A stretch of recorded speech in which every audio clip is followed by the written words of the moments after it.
one Tuesday, I asked my mom if I could go march too, because she wasn't letting me go march. And so I did. And it was exciting, but the significance of it just didn't dawn on me until many, many years later that I was participating in a historical movement.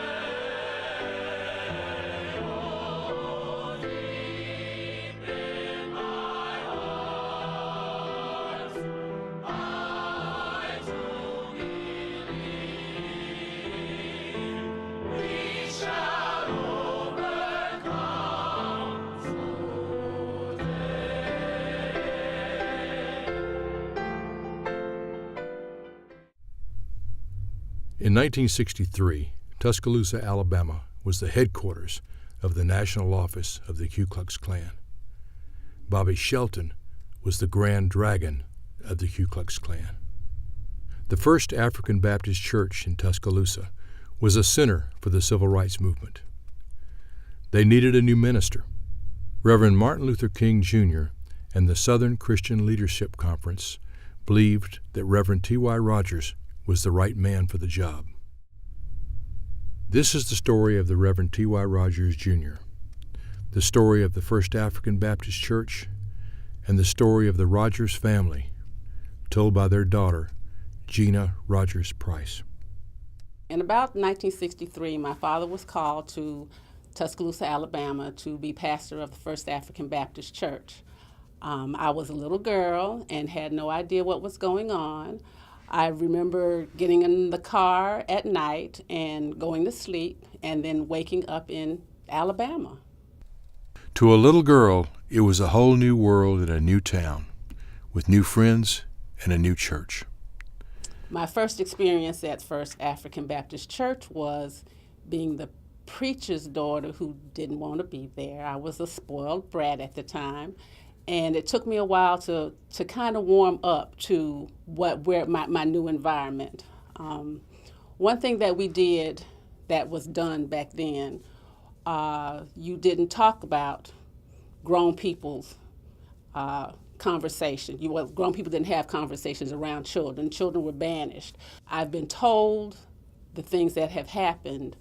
Some of the things I remember experiencing, and then some things I did not experience because they did their best to not expose me to a lot of the terror or the fears, and they kind of protected me from a lot of things. But then there were things they could not protect me from. When it came to the boycotts, I had to participate in the boycotts, whether I liked it or not, whether I understood what was going on or not. Gina remembers the danger. She remembers the deacons of defense and how they protected the family. As a child, I did not really pay attention to the fact that we had armed guards. It was just a part of my natural everyday life. So I would come in and I would speak to Mr. Sam or Mr. Bertrand and the other gentlemen that might be there, and I would go on in, and it was pretty much normal. So I wasn't so much afraid because the fear had not been introduced to me. I wasn't told to be afraid. Those who were not recognized by the guards had to use a password to approach the family's home. Gina remembers one night when the password was forgotten. I had probably gone to visit a friend and spent the day, and it might have been on a weekend. And we came home in a car. It was a different car. It wasn't a car that was recognized by the people who were on guard. And so the car pulls up, and I jump out the car and go running up the driveway. And I hear the commotion, and I hear someone say, "Stop, that's Gina, that's little Gina."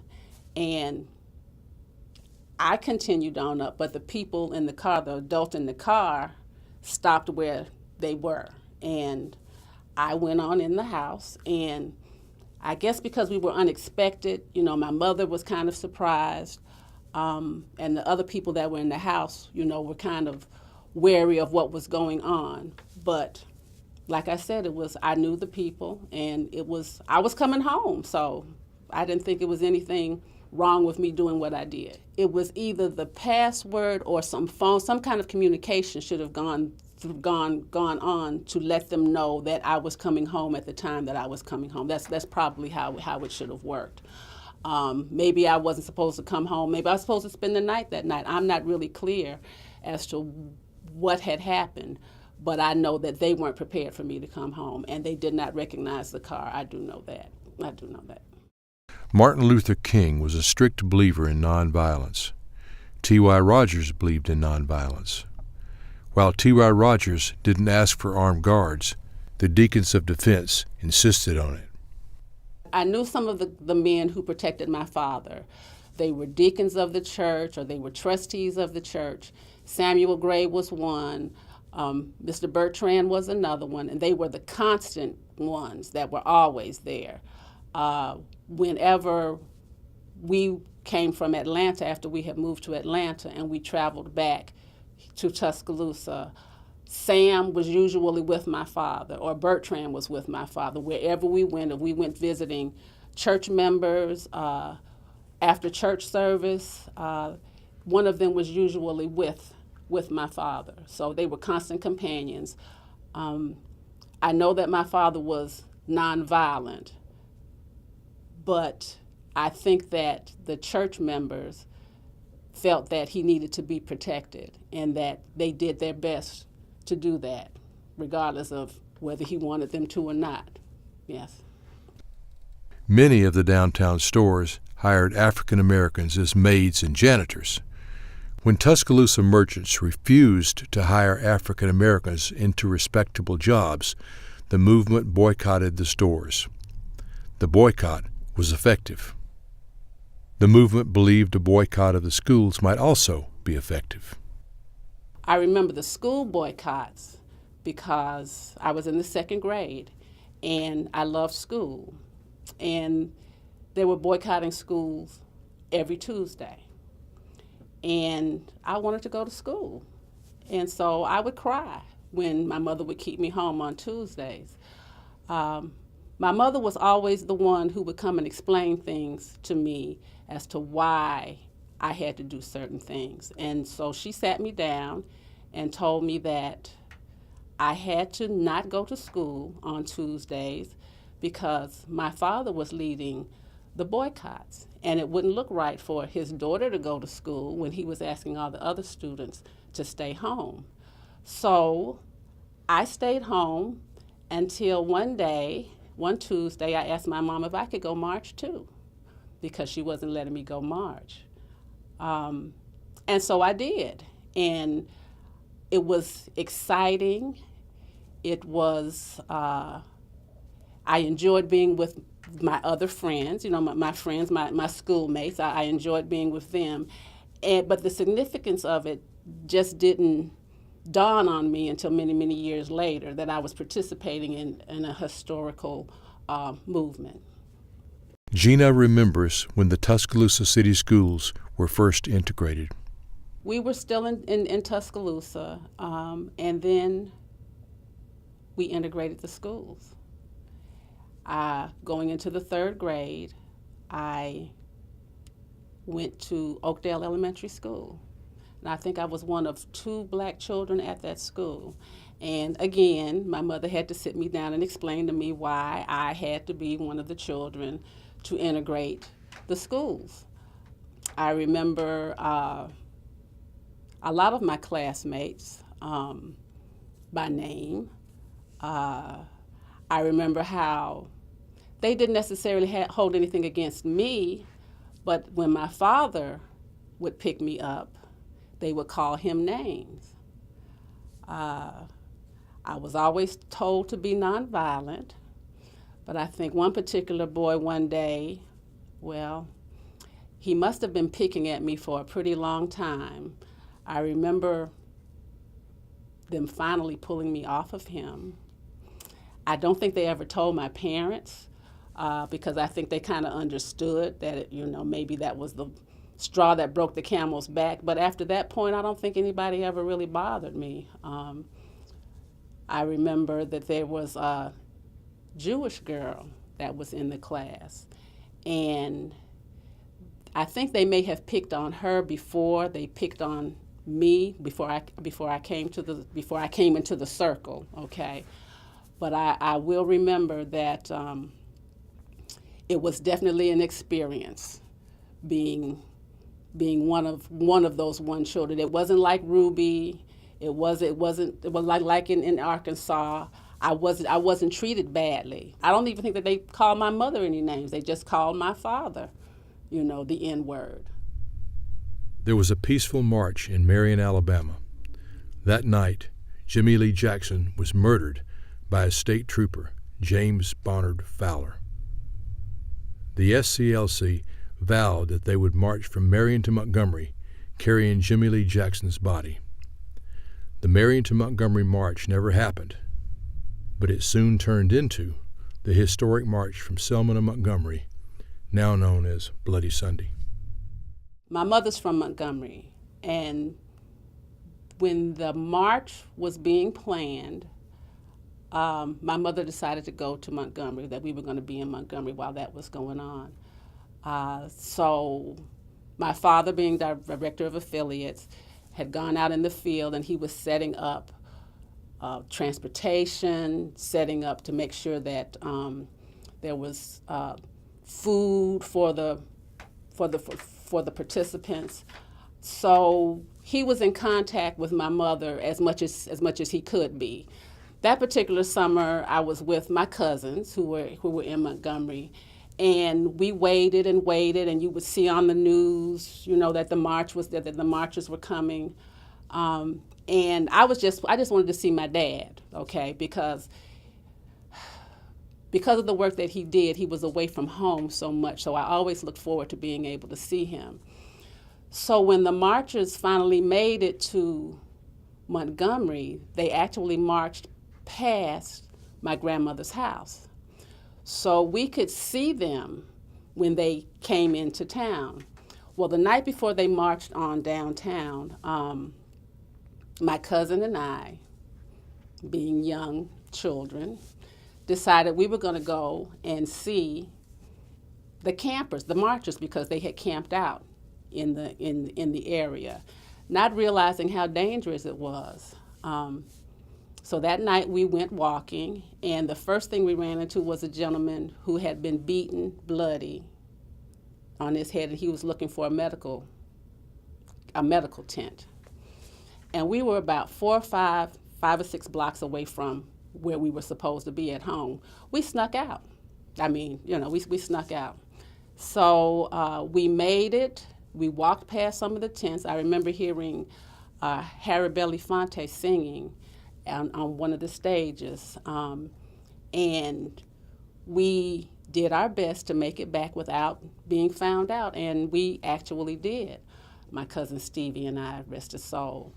So that next morning when they were marching past the grandmother's house, my mother grabbed my older cousin's hands and took them to the march and left me at home.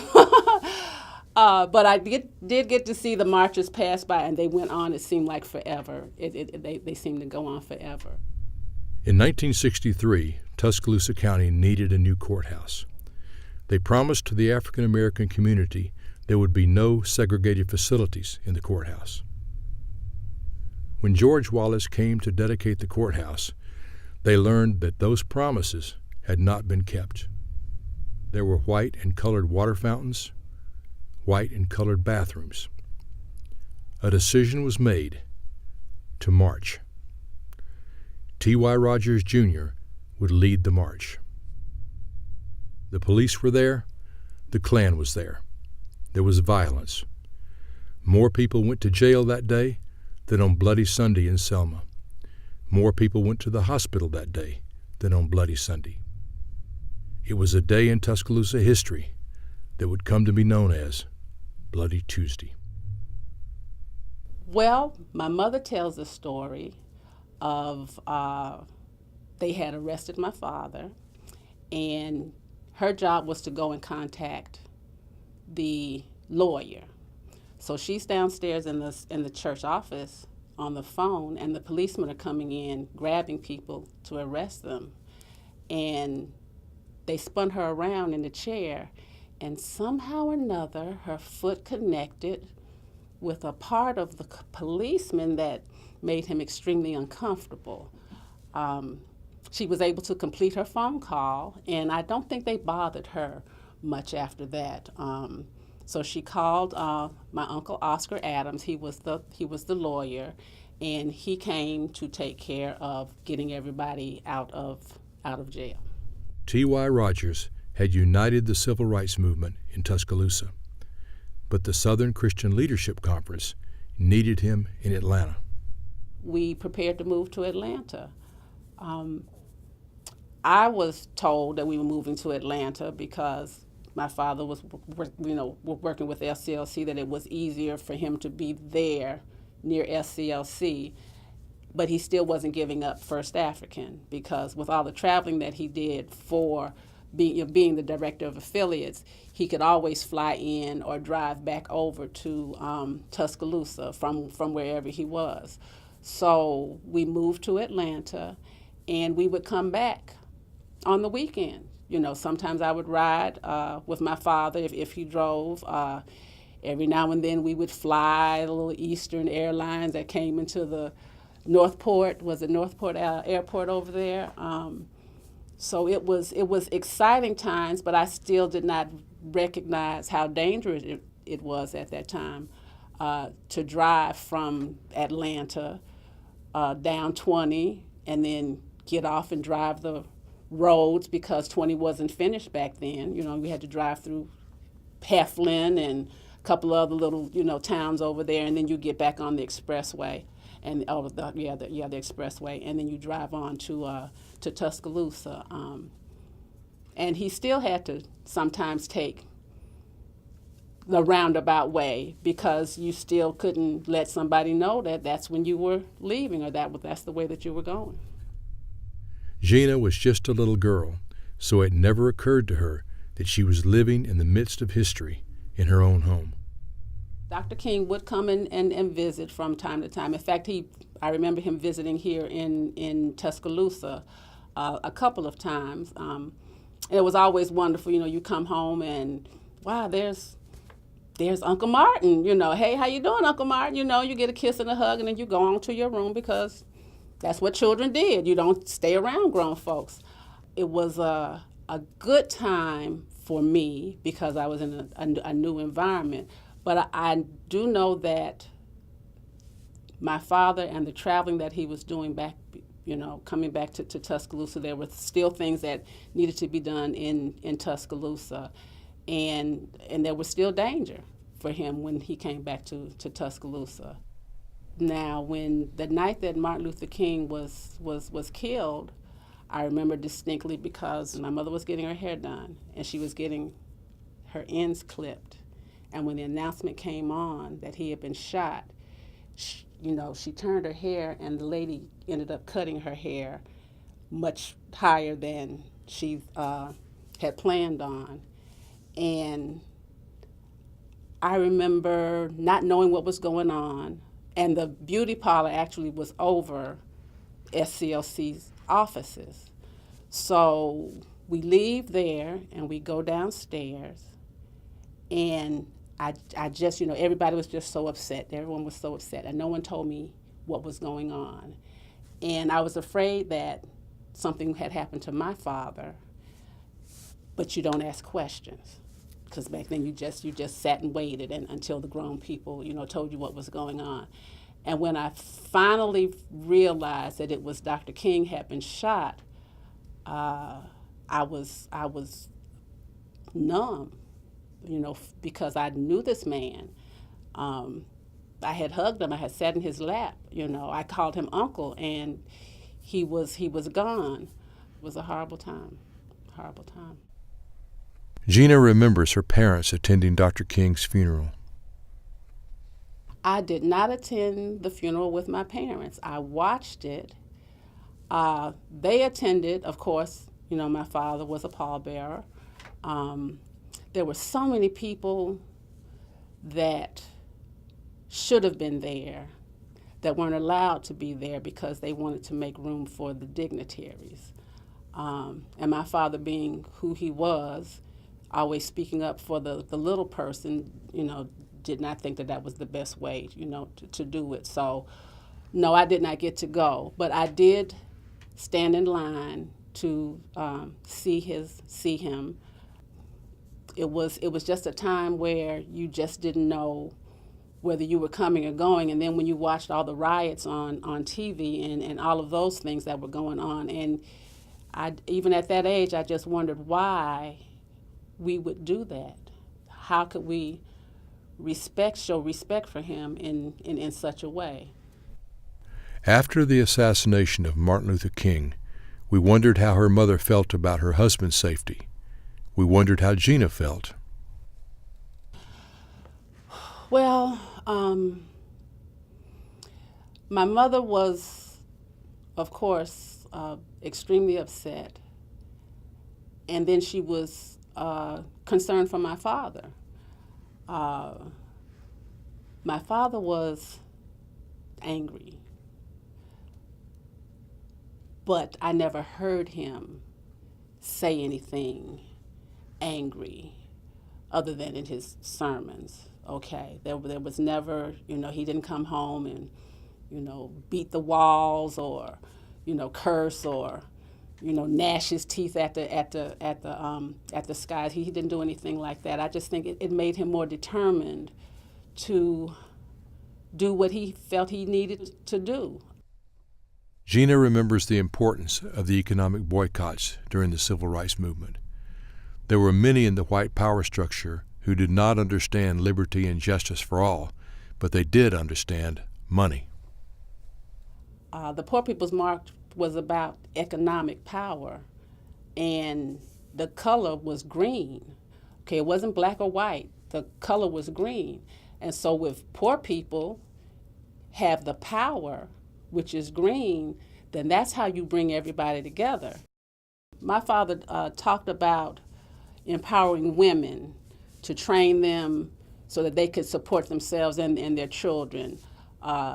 He also talked about men being able to get paid a fair wage, and that by doing that, it would be we would have a better society. The church was an important part of the civil rights movement. When the movement quickly grew, it was only natural for some ministers to want to go into public service. T.Y. Rogers thought for a while about going into politics. That was another impact that he wanted to make. And even though he did not win, it was still making the statement that I'm a person to be reckoned with. And that's pretty much how it was up until the end then.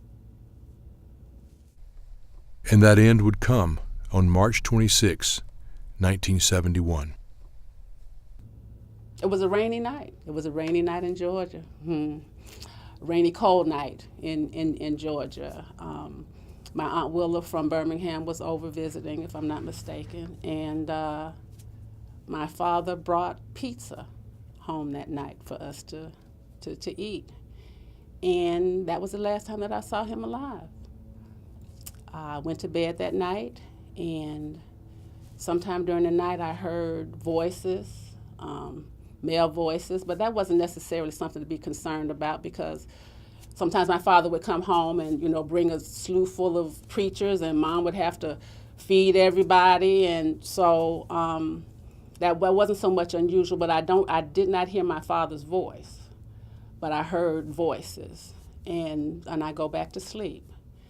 And about the time for me to get up to get ready for school, my mother comes in and she sits on the bed, and there are a couple of preachers standing in the door, and she tells me that there's been an accident and that my father's dead. And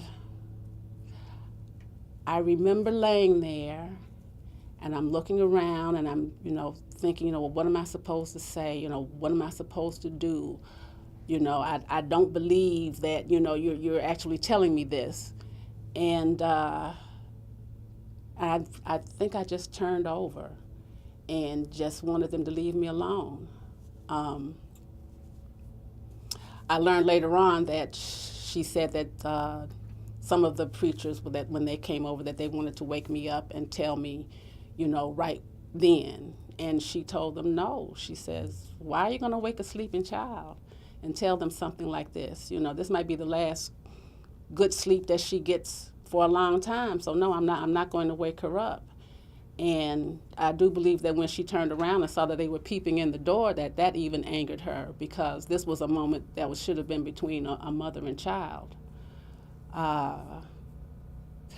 I remember that she also told me later on that she was very concerned about me at that time, because, children get things in their head. And for some reason, I thought that they had brought my father home and they had laid him out in the living room. Don't ask me why.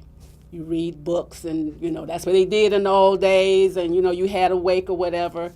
So I wouldn't go to the living room because I didn't want to see him.